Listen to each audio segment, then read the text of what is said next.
Okay, welcome to my channel. To link your Facebook ad account to Instagram, all you have to do is to go to your Instagram profile. Okay?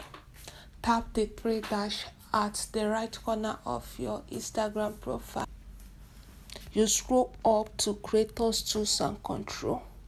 You select that. Then you see add payment. You select that too. Then you see add new payment method with a Facebook account. You click on that. You see change your Facebook ad account. So here now you select the particular Facebook ad account that you want to link to Instagram. Then you click on that. It will show you all the whole account you have in Facebook. Then you select the particular one you want to link to IG to run ad or whatever you want to do with it. Thank you for watching my video. Oh, it have not ended. Sorry.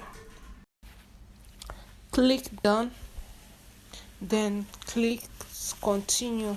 So it will link your ad account, your Facebook ad account to Instagram.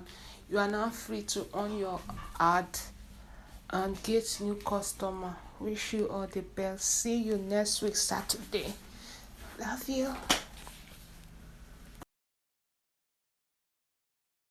If you haven't updated your Facebook and Instagram accounts this year, please do so now to unlock exciting new features like video downloads on Instagram, Meta AI, and poll options, and many more surprises. Don't forget to subscribe to my YouTube channel to stay ahead of the curve and receive the latest tips on growing your online business.